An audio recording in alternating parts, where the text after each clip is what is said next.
I'm Pete Siegel, a Vice Provost for Information and Educational Technologies here, and let me add my welcome to you. This morning we had a very provocative speaker talking about learning in a very, very new environment, and we are very, very pleased this afternoon to have a speaker who's going to talk about learning in a research university like the University of California. Our speaker is very knowledgeable both about the role of a research university, but also about the University of California, and has many insights from his firsthand experience. He'll tell you more about himself, I think, as part of the presentation to give you the perspective. So it is with great delight that I introduce the Provost of the University of California, Rory Hume.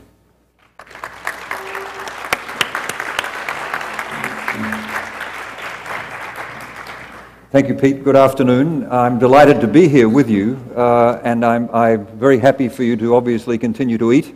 Helpful if you don't speak as you eat. My mother wouldn't approve of that, so... but please, gentle clashing of cutlery is quite fine, and finishing serving lunch is obviously quite fine. I'd like to talk for a little while and then respond to any questions or suggestions from you, and yet still keep the conference on time. First, let me say how delighted I am that this is happening. I believe it's 11 years since a group of scholars and people who support scholars in UC came together for a discussion of this kind. And second, let me say how grateful I am that you are doing it. I would have been very happy to come to speak to 10 people or 15, but to see 150 from around our great university coming together for this subject is extremely heartening. This is a fascinating area of intellectual endeavor, how to use new technologies. As I understand it, your principal focus is how does the present availability of technologies influence the capacity of people to learn in the broadest sense. And to be thinking about that within the context of this great university of ours is, I think, likely to be particularly productive, not only for the future of people who are learning and teaching in this environment, but influencing what happens elsewhere in the world. The University of California is unique. We are a research-intensive university without parallel. Nobody else has our size and scope and our focused mission. And we are at our heart a research university. In recent months, I've been working very hard to advocate for the resources necessary for our future in a very tough budget time, as it often seems to be in California. This is, in my sort of sentient administrative life, this is the third cycle of incredibly difficult times. And I've done that in partnership with colleagues from the Cal State system. And Cal State also has a particularly well-focused mission, which doesn't include research, but it includes learning and teaching. And it's interesting to look at ourselves relative to them and say, what is it about UC that is unique in the learning environment? And I believe deeply it's because we are a research-intensive environment, and therefore we provide some unique aspects and some added value in terms of what we can provide to our students. We also have a unique structure and a unique infrastructure, and I'll come back to those in a couple of minutes. As you can tell from my accent, I don't come from around here originally. Like many of you, I was attracted to the University of California from somewhere else. In my case, that somewhere else was Australia. And I came to UCLA in 1975 as a research fellow.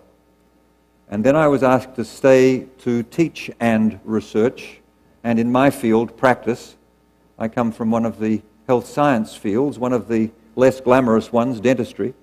And it's really quite surprising that a dentist would become provost of the UC system, but I managed. And I was very much steeped in instructional technologies of the 1940s and 50s and surrounded by them in my learning environment. I have one colleague in the room, Dorothy Perry, who was also at that school at that time. And we wrestled, as all of you have wrestled in your disciplines, with what's happening about learning technologies and how do we prepare people to take advantage of the environment in which we work so that they can learn in ways that will equip them for an evolving future. How much of what we do in our relatively short time frame profession are the eternal verities and the classics, and how much is essential for the evolution of a valuable citizen of the profession or of society into the future in terms of capacity to adapt and change and accept or reject new ideas. And I had, as all of you have had, interesting experiences myself in developing curriculum, in working with colleagues worldwide about where we should go and how we should do it. I actually worked in two areas in my field which enabled me to keep my mind, left brain and right brain, I guess, alive. One was an intensely practical field of how to actually best fix teeth, which sounds very clunky, and why should that happen in a research university, but actually it can. And the other was a biological science field, understanding the nature of one of the unique diseases to the mouth. So I was interested in educating people in my profession and advancing knowledge in those two sort of areas. But like you, very interested in, as new technologies came along, how could we use new technologies? In our case, simulation was a part of that, and group learning was part of that, and problem-based learning was part of that, and internet-based access to information as an adjunct, in our case, to learning was part of that. So I have some appreciation for some of the things that you do, and you, I understand, have an enormous diversity of backgrounds, which is one of the great strengths of this university, as you work with each other to approach these problems. And I don't think that you're going to come out from this conference, obviously, with a template for the next 10 years or even 2. You won't do that. It's not like that. Learning technologies and the work that we do is simply not like that. You will advance in your field and you'll help each other advance in other fields. And you may discover some things along the way. I had the personal and extraordinary experience after working at UCLA as a young faculty member and later after a return for a while to be a department chair and dean back in Australia, UCSF at a later stage of my career as a department chair, redesigning a curriculum there, then back to UCLA to be a dean, so learning about the administrative side of what we do in addition to the research and the teaching and, in our case, the practice. I got catapulted into being the provost, the executive vice chancellor for the UCLA campus. And suddenly my world expanded very dramatically from a very focused area of the health sciences to a great and comprehensive research university with a phenomenal breadth of intellectual endeavor and a phenomenally rich variety of learning environments for students. And I had to immerse myself in the College of Letters and Sciences and its enormous value and its challenges, as well as all of the other professional schools. And it was it was one of those times when your mind gets expanded, and it was very, very interesting. I did learn during that time that we were, and this was a decade ago, that we were not yet utilizing the potential of connectivity for many aspects of the campus's work. And my principal concerns were about administrative functions, the accounting systems and the human resources systems. But researchers were beating on the door saying there's a great world out there and we're not moving information around in the ways that we can. There was a growing concern in the library community that things were about to change and UC wasn't changing. And some people were talking about new technologies in assisted learning and teaching. And this was only a decade ago. And that's about the time that people like you last came together in the University of California. And I suddenly found myself with a responsibility with Al Carnesale, who was the Chancellor at that time, and a very brilliant man, thank goodness. We had to face the challenge on a great campus like UCLA of working out what investments should we make on that campus to deal with this new technology. Would it be valuable to teaching and learning? Would it be valuable to research? Would it be valuable to the administration of the business functions that underpin much of what we do? What we discovered there at that campus a decade ago, and I don't think this is an unusual story, is a phenomenal lack of connectivity using those technologies. The libraries were not connected in any sense at that time that I could detect. Each of our libraries was separate from the other and were developing their own early digital indexing systems, for example, or buying them separately from commercial vendors that were different. We had no common standards of connectivity between accounting in medicine and accounting in the business school, and we had nothing at all to underpin teaching and learning. And we decided to start making investments in those things. And that may have been a mistake. We probably should have realized that we were within the larger framework of the University of California and started designing some common protocols and common activities at that time. Instead, we got on with the business of retrofitting and spending a second time to get the campus to come together, to get one standard of connectivity and one set of protocols. And that was worthwhile in its own way. Fortunately, the internet has become strong enough with some protocols put into it from external to anybody like us that we learnt probably about 7 years ago that we could just ascribe to internet protocols and that would sort of work. But we're still, I think, a long way behind where we could have been if somebody had been truly visionary a long time ago. Fortunately, somebody was visionary in the library community. And Richard Lucier, who was the librarian, I ascribe this to him, I hope I'm right, the librarian at UCSF, with the other librarians, saw the potential of the internet to change the library world and access to information. And Richard persuaded Dick Atkinson when he became president, and Dick was a very visionary man in many ways, that it was worth holding a little bit of money back to stimulate the development of one information access system for the University of California. And it was a phenomenally important thing to do. And because I was UCLA's provost, I had been asked to chair the Systemwide Library and Scholarly Information Committee. And a couple of you in the room were part of that then, and it was a delight for me to do so. And again, for a dentist from Australia, an extraordinary thing to be doing, to be sitting in a room thinking about the future of the libraries of the University of California. And I also had the great delight of chairing the search committee that found the first system-wide librarian. Some people then, and even today or yesterday, because somebody said it to me yesterday, said, why would a system of universities have a library? You know, libraries are buildings that are on campuses, you know.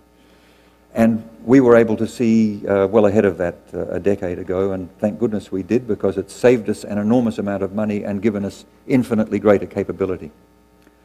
And I believe that several of you have recognized this morning the enormous value of having really high quality access to information within something that we populate and control. I predict that within a decade, people will probably laugh with fond nostalgia at the idea of the University of California having its library, because the world will have one, I suspect, by then. And the sort of information that we are leading now will become fairly standard for everything that's ever been published. That's a reasonable prediction as long as society doesn't crumble over the next decade. But we've been at the forefront of that, and that's a wonderful thing.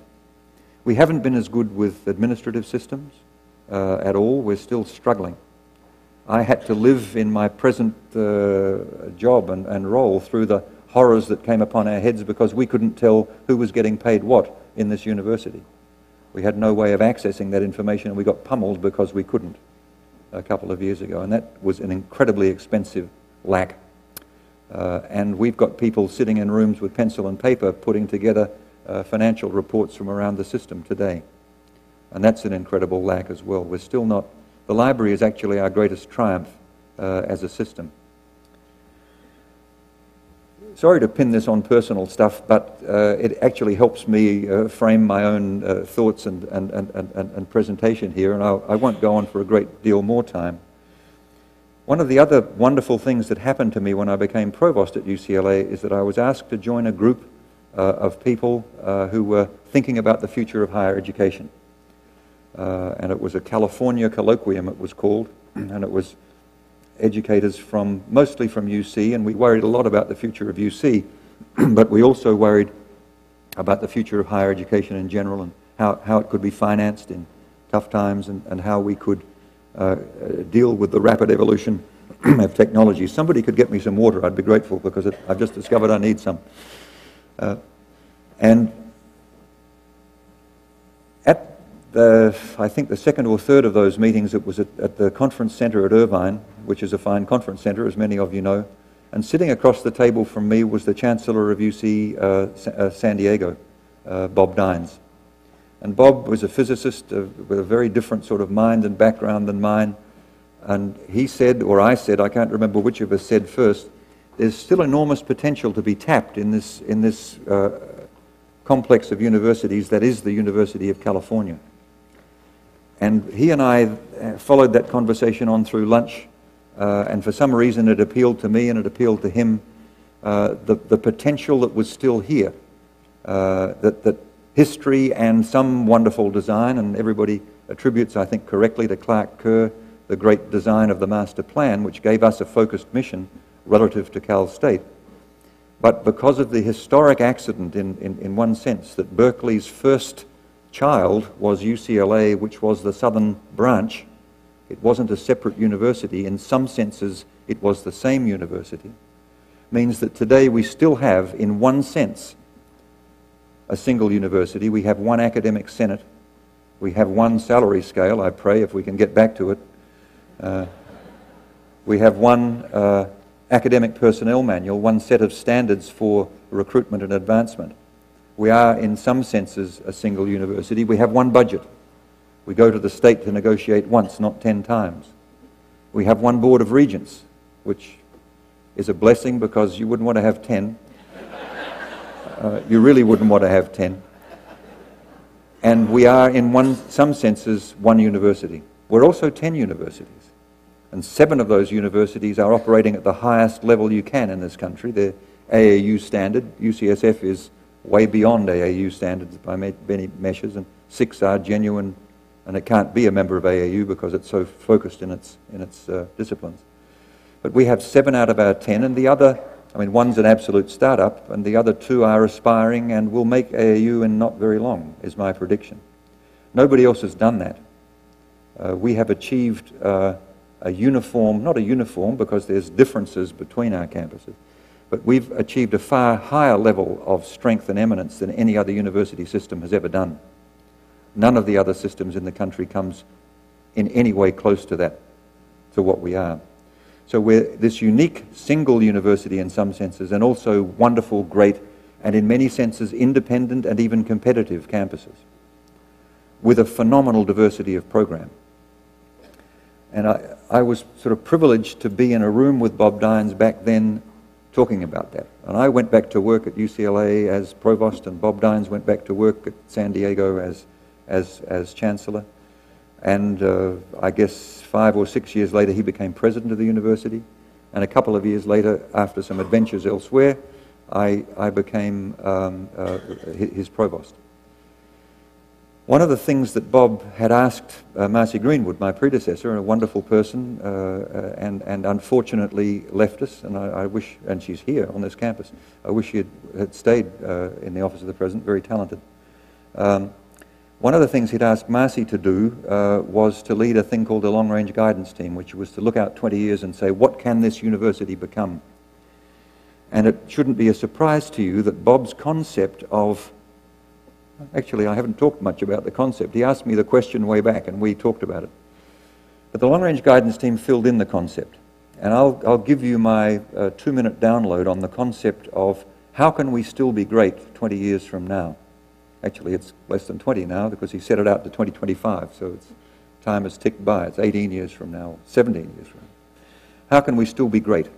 Given the reduction throughout Western democracies in the commitment to state support in universities such as ours, the shift, therefore, of more burden to the individual, and it's not just something that's happened in California.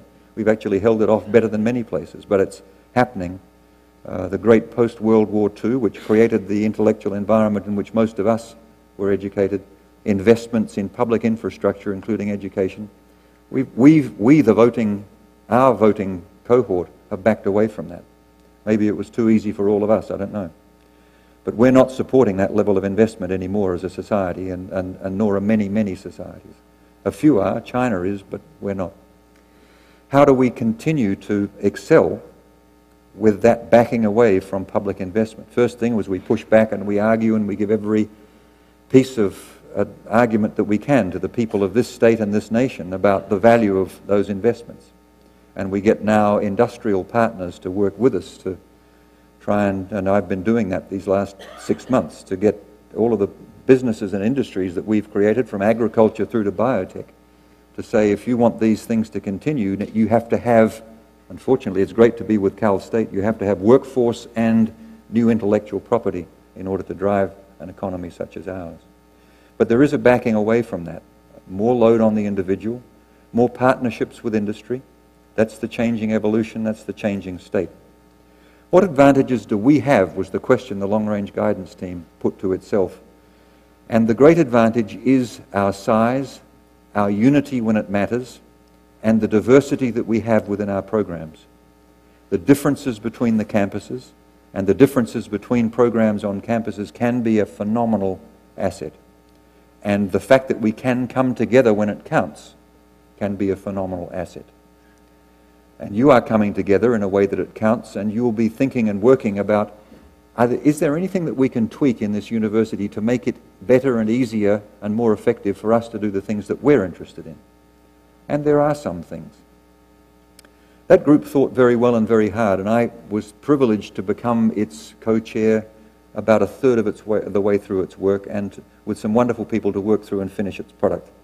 Very unfortunately, the compensation stuff, which dragged Bob Dines into a whirlpool of horror, happened at about the same time as we finished our report. But the concept is clear and it's there, and I will make sure that that idea stays alive within the University of California. In brief, it is this. We can come together when it makes sense as one, and we have not tapped into enormous potential in doing so. We mustn't do that in a way that in any way homogenizes what we are. Our diversity, the differences between our campuses, gives us enormous capacity to respond to anything that the state throws up. There's probably no other university in the world that can, in truth, say that everything a research university can do, we can do.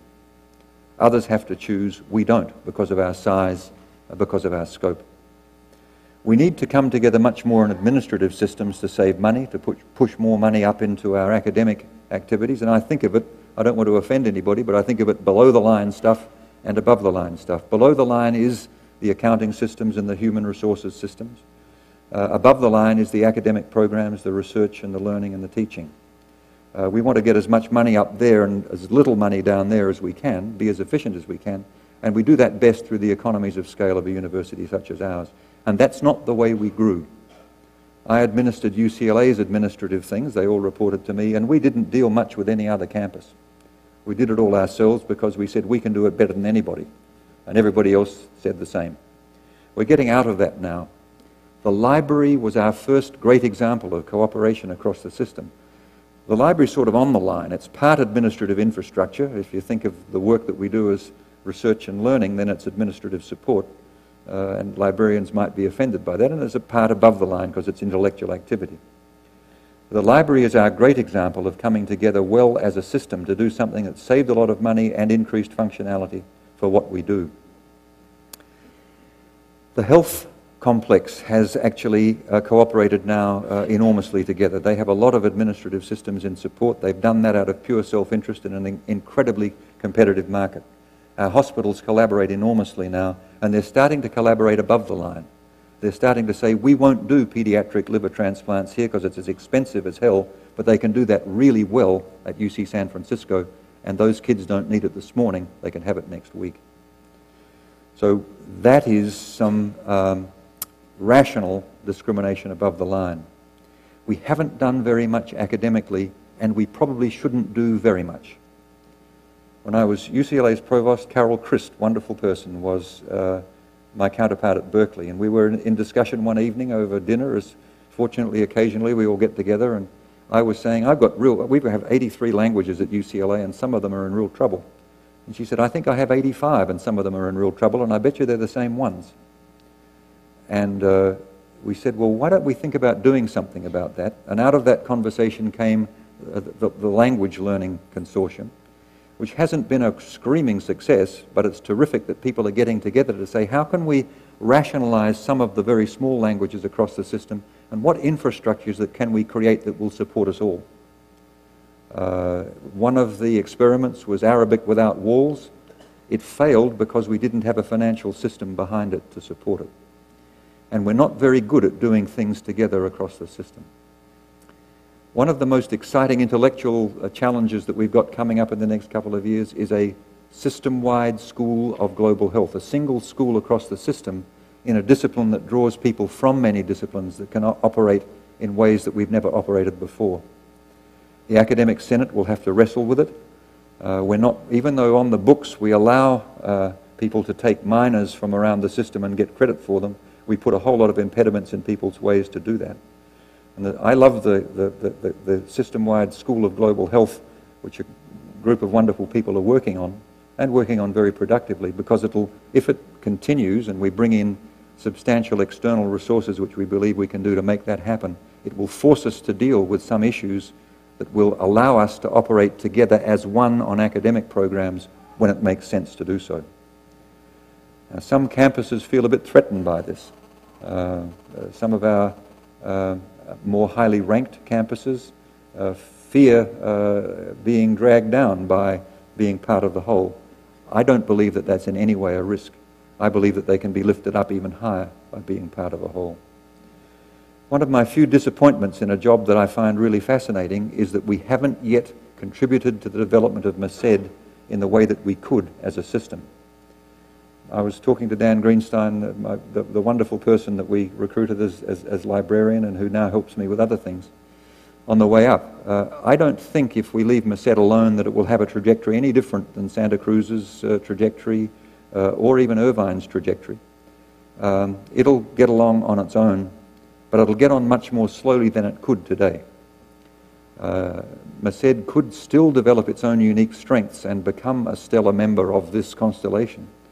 But we, the rest of the system, could help them advance much more quickly than any of our other campuses has ever done, without being competitive or negative with the other campuses in resource terms. I don't believe that we need compete with each other in resource terms. I believe that this collective has the potential to make everybody better and proceed faster.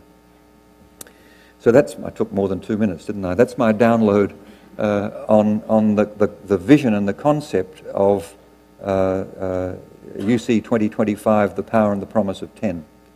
The capacity for us to collaborate productively when it makes sense and still retain the distinctiveness and the unique advancing strengths of each of our campuses and each of its disciplines.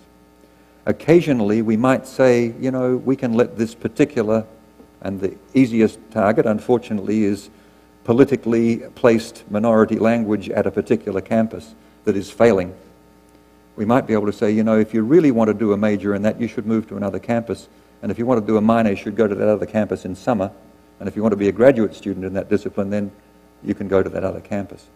That actually does make sense.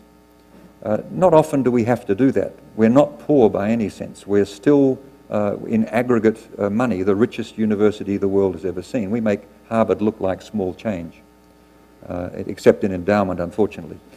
But in operating revenues, we're way, way ahead. And so we have phenomenal wealth and phenomenal diversity. We're sort of like India, you know. India is a phenomenally rich country because it feeds all of those people. There's a lot of stresses in India, but it's a great rich country. We are a great rich university, and we're doing very, very well in many, many ways. But we can think about doing things together in smart ways. And occasionally there is oneness that will work for us. More often academically, there is the distinctive separation, the individual scholar and the small groups of scholars is what makes us tick. And I know that very well. I tried very hard to collaborate with other people in my own academic life, and towards the end I did actually productively work with a group of 4 or 5 people, but most of the time I worked pretty well on my own with my graduate students and my postdocs. That was how I functioned, and many of us function that way well. Coming together works in some disciplines. I'm amazed that physicists can get together in the way that they do. I'm amazed that they can do anything, actually, sometimes. They're fascinating people. My daughter married one, so I'm a little jaundiced about physicists this week. But they seem to come together in groups of hundreds and do things productively. I don't quite know how. Their minds are very different, I think. That's what it is. That was a joke, actually. You should have laughed. My daughter wouldn't. But the individuality, the competitiveness that's very human, and the uniqueness is very much a part of what we are. And our campuses should be different from each other. We shouldn't force them to be different, but we shouldn't force them to be the same. This concept doesn't in any way seek to homogenize. In fact, if anything, it will bring guided differentiation. Hard to find exactly the right words for that, but if campuses see a niche that nobody else is doing, it'd be great if they moved into it, because then we would have broader capacity in everything. And given the challenges of the world that are being thrown at us all the time, it's terrific to have very, very broad capabilities. But given the scope of some of the challenges, it's terrific that we can come together when it really makes sense academically. I pray that the University of California will come together to solve energy and environment, because it's an enormous challenge for us. I pray that we'll come together with other partners to solve education, public education in particular, for a state such as California. That's an enormous problem also facing us. And I use those two examples because they're the two examples that we decided emerged from the last couple of years of work as the greatest challenges facing California. And we went to the state asking for a little bit of extra money this year in a bad year. So we haven't got the extra money, but we've certainly got the focused attention. The work that you're doing, I don't think taps in all that hard to that concept. It might. There might be infrastructures that you believe will help learning in a new world that we can provide. I think some of those infrastructures are there. The fact that we have a common high standard of connectivity, which was driven principally by our research nature in the University of California, you may tap into. I came here just in time to see some Facebook sort of stuff, and the density of information transfer that enables that, we principally developed for research reasons. And fine, that's there to tap into. We haven't done that much yet, and you might like to do more. But coming together like this to tap into the minds of people who are working under a common set of rules with a common basic goal, and that is to come back to my title, learning and teaching in a research-intensive environment, will be beneficial. And I know that all of you who are interested in this as your fields of endeavour will also tap into people from quite other intellectual environments than ours, from other universities, everything to the University of Phoenix, which I'm sure actually gave a little talk at the Center for Studies of Higher Education at Berkeley about internet-assisted learning, and I said, you know, there's not a great deal there yet where our university is sort of nibbling at it, but it hasn't changed our lives. And the person in the room from the University of Phoenix said, you are about a decade behind where you should be, because it's certainly changed ours. And that was a fair comment, but I said in response quietly to him afterwards, you're not a research-intensive university. We are, and we have to maintain that because that is our defined role. They're a very different entity, and bless them for being what they are. I guess I wish I was a shareholder in some ways. But you know, they've done fine and for a very different part of society's needs. As you can see, it's a topic I enjoy talking about, and again, bless you for what you're doing. If out of your work come any messages saying, you know, Mr. Provost or Mr. President, it would be helpful if you did ... to enable us to advance in a way that will help us with our mission and the particular part of the mission that we're very deeply interested in, please let us know. This organization of this group has the capacity to give that sort of feedback. We've had people thinking about this over the last couple of years in a structured way. We will have people thinking about this in a structured way going into the future because it's very important. What you do is very, very important. A decade ago at a meeting at UCLA talking about this sort of thing, I said, is there anybody in the room can tell me if internet-assisted instruction actually makes it any better, and does it cost any less? And there were some very eminent educational scholars in the room, and they said, we don't know. And I said, well, why don't you go and find out? I'm not sure that they have. So I think that there is scholarship to be done in this area, and that's part of our job, as well as functionality for our students. Now, I hope that I've left enough time for I have, just a little bit of time. We've got 10 minutes before you've got to get back into the afternoon sessions. And I'm very happy to take comments, abuse, or questions. I want to thank you for your support for the Language Consortium and also give you some hope that the investment that you made in us is actually still bearing fruit. As of yesterday, I'm pleased to report that the Arabic Without Walls will be offered again through Berkeley for the system. Well done. Thank you very much. Okay, well done. Well, I'm delighted. You know, we saw it as an experiment, but we also saw it as something that was important.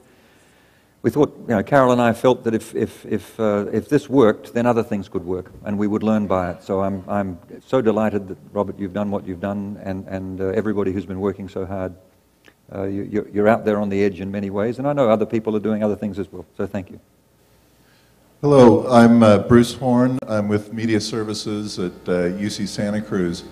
And your comment at the beginning of your talk interested me that we need to come together more to do things with administrative systems to save money that can then be pushed into the academic mission of the campus.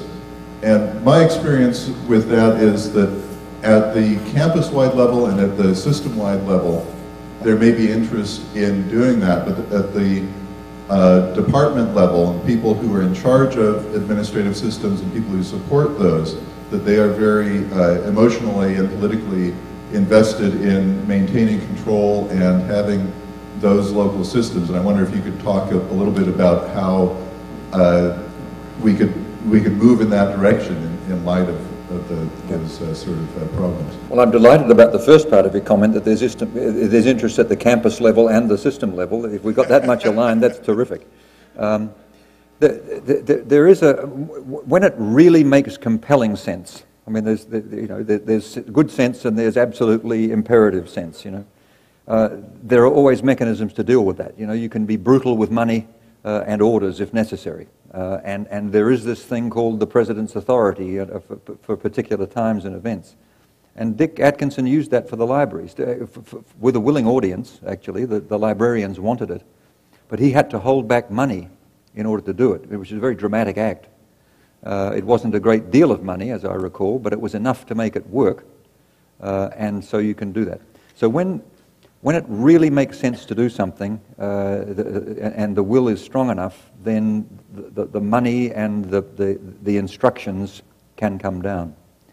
We very rarely exercise presidential authority in this university. I don't know if you've noticed. You don't often get an instruction from the president saying you must stand on your left leg and jump up and down, because that would limit the capacity of Chemistry 1 at Santa Cruz to evolve. You know.